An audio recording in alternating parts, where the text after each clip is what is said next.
What's going on, everybody? Welcome back to the channel. I know it's been a while since I've uploaded, but that's because it's winter time. It's getting a little bit colder. We don't like to ride four-wheelers very much, and because the 7.3 has blown up, and you've seen the teaser videos, so you kind of know this video is coming. But we'll get right into it. If you're from North Carolina, I hope you guys enjoyed your little pathetic snows. We had a inch last night. Went out in it, not in this truck, of course, but Big Gold, which is over there. We'll go over there and look at it here in a minute after we're done talking about this truck. But stay tuned if you guys care about the life of Gary. So you can see here the inside's just like how I left it. I haven't even taken anything out of here yet. Still snow on the windshield. But I'm going to show you guys what it does. So listen here. I need to get recording how many miles on it too, because I need to write it down. 448,341.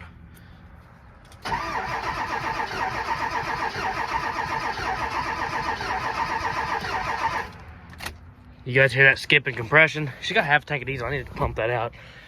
But skip and compression. How did we get here? Okay, let's start talking about it. Look at the icicle. Had to come over here and grab some sunglasses because it's bright out here. We went out last night in this truck here to rescue people.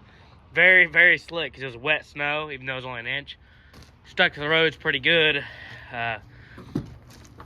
She's all cleaned up. Got the weather guard toolbox in this truck. I just screwed it directly back to this board back here. But let's talk about my 7.3, the one we're here for. Got some glasses on now. Now this truck right here was more than just a truck to me, so this is really sad to make. This is not my first truck, but it was my first truck that I got to keep, you know, and I kept it, and I drove it a long time. I put 60,000 miles on it. I had it almost 3 years now. April will be 3 years.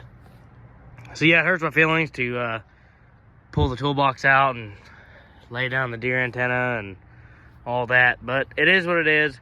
Lessons learned, and we have something in the works. I'm not even going to tell you about it yet. Driving that gold truck up there is only temporary. About 3 months, I'll have something else for you guys to be entertained with. But I'll give you a hint at what killed this truck. See that right there? That fuel filter? Yeah. Anybody that knows 7.3s or knows Powerstroke help, the man, he's a joke, kind of, sort of. I don't know, he's got some interesting information, but I think he's wrong about a lot of stuff. If it ain't got no fuel, it ain't gonna go. And if it ain't got no air, it ain't gonna go. Well, he was right. So was everybody else, okay? No fuel. Lack of fuel pressure. Been fighting it on this truck for a while now. Instead of just taking it and getting it fixed properly like I should have in the first place by my awesome mechanic over at SMA. Should have had that done, you know, but I didn't. So what do? We kept on just chasing it and just chasing it and chasing it. So what we did was, first, drop the tank, clean the screens, right? That's what you do first, okay? We did that. All right, still low fuel pressure. So what do we do after that? Made sure the fuel filter under the hood was good. Of course, we did that before we dropped the tank. So that filter's good. Then what do? Replace the fuel pump. So we do that. Still low fuel pressure. So what do? Replace the fuel pressure regulator. What does that do? Nothing. Then what do? Nothing after that. We drive it until it don't go no more. Which was stupid because it's probably just stopped at fuel lines, because when I pulled the fuel filter, inside the fuel bowl was a lot of just gunk, and I'm assuming the fuel lines were stopped up or one was collapsed or something along those lines, causing low fuel pressure, which according to my mechanic is a problem, which according to everybody else it is a problem. You know, it's a problem, and I didn't address it. So what happened was, you can imagine, okay, diesel fuel is a lubricant, right? Okay, cylinder number 8 was the problem in this truck. Everybody knows 7.3s and cylinder number 8, injector 8. That is the first one to go every time because it already gets starved. I'm not sure why. I'm not a mechanic, so don't take anything I say in here as a 100% factual statement, because I don't know what I'm talking about. I'm just giving you my story and the best I can describe it. Cylinder number 8 was getting a code. I ran this truck really hard one night and it died. Sounded like it ran out of fuel. Would not start back. So then what do? Let it sit a while, it come back out, cranks right up. Purrs like a kitten, nothing wrong. Well, then I go to bed, I wake up the next morning, crank it up, runs fine. Go down the road and it's got a miss. Like, it just keeps on cutting out, sputtering and just missing all day. Kept on driving. So then I'm like, I need to go put a tester on this thing. So I put a tester on it. Got codes for the CPS, or cam position sensor, the injector drive module, that's IDM, you know, the ICP, injector pressure above, below desired, cylinder 8 contribution low, and we did the injector test and all that, and the cylinder contribution, whatever. So, codes, and it was throwing up, you know, injector number 8 issues and cylinder number 8 contribution low. So, I instantly knew what was going on here, okay? I've already trashed an injector, and probably my cylinder. So, I'm like, well, what's the worst that can happen? So, I crank it up and I drive it home. I make it halfway home, and it starts getting real bad. Like, it's just cutting out. Well, I'm mad at this point, because I'm just mad at myself, mad at the truck. I put it to the floor, and it's just blowing white and black, mixed out, smoke, gray. I mean, it's just all she'll do, and then boom, loud pop. Pull over on the side of the road. It's running really rough now, but it's still running. I pop the hood. There's oil everywhere, and the dipstick is sticking out about 5 inches, and there's smoke and oil blowing out of it. So I was like, instantly knew what happened here. Okay, we have instantly created a mass amount of blow-by. Pull the oil fill cap off. It shoots it up into my hand, and I'm like, this ain't good, Chief. So, if I had to guess, of course, it's not a fact because I can't tell you exactly because it's not opened up. But by the skip and compression when you start it and the blow-by and the reason it died and the codes that were thrown, me and a lot of people are led to believe that cylinder number 8, the piston probably has a hole burned in the top of it due to an injector being stuck wide open. If that made any sense to you, let me know. Also, we dented it up, loading it onto the trailer. Really depressing, but that's the least of our issues. I'm going to try and get this hood popped where you can see what's going on under there. I'll show you what I could see. Still really sad to open this door. Nothing, I almost slipped up there and told you what was happening. But anyways, nothing feels better than getting into a 7.3. I'm definitely going to miss that. I mean, look, these tires are still brand new.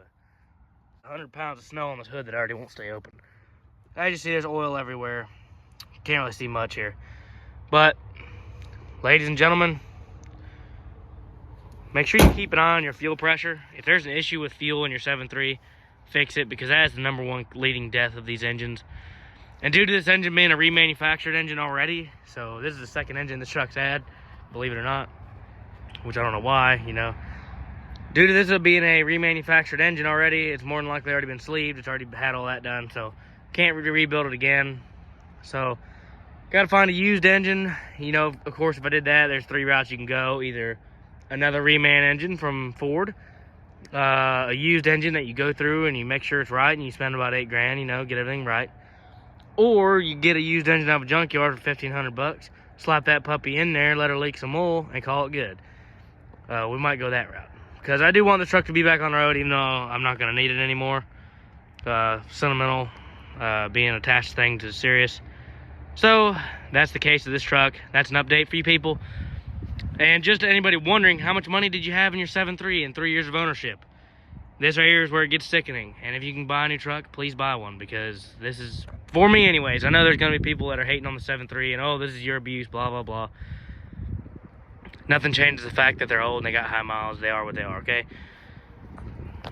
See those worn hubs? I had the whole front axles rebuilt, transmission's new. Everything basically has been done on the truck besides the engine. Well, said and done, I have a whopping $33,000 into this truck. And if you average that out in the month that I had it, that's like $956 a month in the span of less than 3 years. So why would you buy this instead of a new truck? Yeah, I don't know either. But it's a good experience. Love the 7.3. Not bashing on a 7.3 at all. But they are old, and they are a dying breed. So I will miss this truck. Expect a tribute video coming soon. I know that sounds weird and cringy maybe, but I get attached to stuff. So see, these tires are still good too back here. I get attached to stuff, so I will make a video of all of its best moments and everything, because I could talk about all this stuff. I'll talk about it in the tribute video, but I might even tell a story of how the exhaust tip got ovaled. I don't know. But that there's got a story. The melted taillight's got a story. The reason these taillights are on here has a story. The banana tailgate has a story. This little dent right here, that's only an unknown dent. The dent in the door has a story. Dents in the bumpers have a story. It makes me mad. That was a pristine bumper. Paint peel doesn't have a story. It just makes you mad. The Bondo coming off, that doesn't have a story either. It just makes you mad too. What other dent was on here? Oh yeah, dent in the bed here. That one has a story. But I'll share the story with you guys one day when we have the tribute video. I don't even know when I'll make it. But for now, I've got to de-clean this truck, get it all looking right in here, get everything ready to go into that gold truck. So I might video a little bit more, but hope you guys enjoyed this video. Please leave a like and subscribe. Stay tuned for more. Man, look at that. That looks awesome. Big old spirals. Oh yeah. We can unlock these hubs. Ah, Warren. Oh yeah. So this is the new daily for now. Figured the least I can do is give you guys a cold start. 695,000 miles. Hopefully she cranks up right away.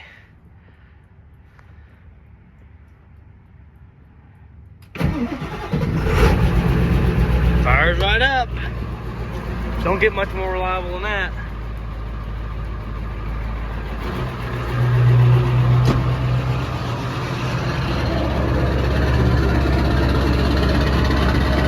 This truck smokes a lot. It's got big injectors in it, that's why it's doing that. Normal. Hopefully the EVPV kicks in, it sounds good.